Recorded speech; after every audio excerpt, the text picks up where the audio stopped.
We often live as if we are walking a path paved long before we arrived, reacting to struggles and heartbreaks as if they are inescapable. But classical Indian philosophy suggests we possess absolute authority over our future trajectory. The sage Patanjali defines this power in a single, precise aphorism: Heyam, Duḥkham, Anāgatam. The misery which has not yet come is to be avoided. This statement bypasses our current struggles and past regrets to focus entirely on the horizon. It treats the distress waiting for us tomorrow as something that can be neutralized in the present, long before it has the chance to manifest. To achieve this prevention, we must look past our outward circumstances. We have to diagnose the historical baggage we are actively carrying, the internal momentum that quietly shapes our destiny. Patanjali identifies the source of this momentum in his second chapter, introducing a psychological structure called the Karmashaya. Swami Vivekananda describes the Karmashaya as a receptacle of works. Every action and every thought leaves a fine, hidden impression stored deep within the mind field. These stored impressions act as hidden behavioral loops. Vivekananda likened them to tigers waiting to jump, rising from the subconscious to hijack your emotional state. This visualizes karma as a strictly internal, mechanical loop of cause and effect, rather than a ledger of external punishments. Destiny is a strict, mechanical loop of internal cause and effect, a system that can be hacked, dismantled, and rewritten. As long as the root of these impressions remains in the mind, it is forced to bear physical fruit. The stored energy must eventually release into our reality. The sutras explain that this karmic data determines three specific outcomes: our biological form, the duration of our lifespan, and our baseline experiences of pleasure and pain. The Hatha Yoga Pradipika uses a banking analogy.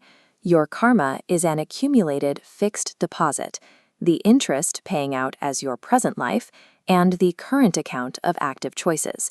Virtuous actions deposit merits that pay out as joy, while negative actions deposit demerits, guaranteeing distress.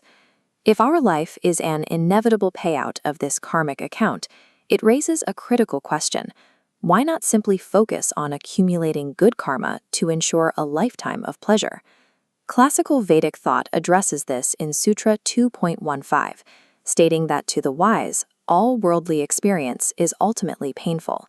Yoga approaches this through a cold, mechanical analysis of how pleasure operates. It looks past the feeling of joy to see the structural flaws in the experience itself. The first flaw is the anxiety of loss. The moment we gain something, success, status, or a relationship, we immediately begin the strenuous endeavor required to protect it. The joy is inseparable from the fear that it will end. The second and third flaws are circumstantial change and the cycle of addiction. Everything physical eventually degrades. The mental impressions left by pleasure create an endless craving for more, locking the mind in a state of perpetual hunger. The Bhagavad Gita notes that material sense pleasures are structurally unreliable because they have a beginning and an end. They are temporary states that inevitably transition into their opposites. Worldly joy is a temporary state that actively engineers future anxiety. Therefore, true prevention requires escaping the karmic system entirely, rather than just chasing its positive extremes. We face a culminating problem. If all karmic deposits eventually yield pain and action is mandatory for survival, how do we stop the receptacle of the mind from filling up? Patanjali reveals the solution in Sutra 2.17. The cure is the severance of the junction between the seer and the seen. The seer is the pure, observing consciousness. It is infinite, unchangeable, and entirely untouched by the laws of karma. It is the one part of you that has no receptacle to store impressions.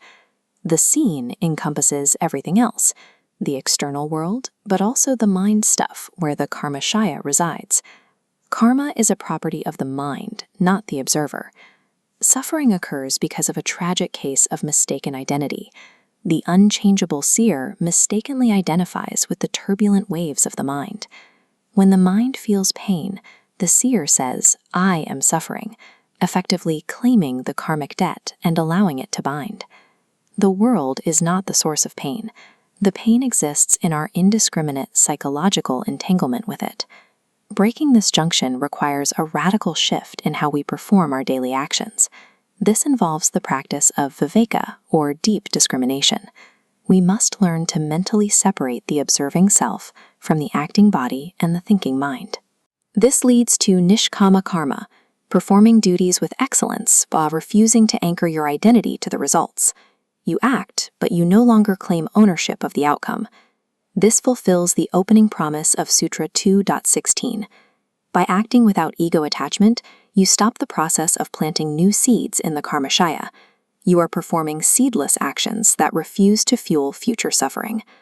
Liberation depends entirely on this relationship between the seer and the seen. To master it, we must turn our focus toward the true nature of the seer, the discovery we will explore in the next episode.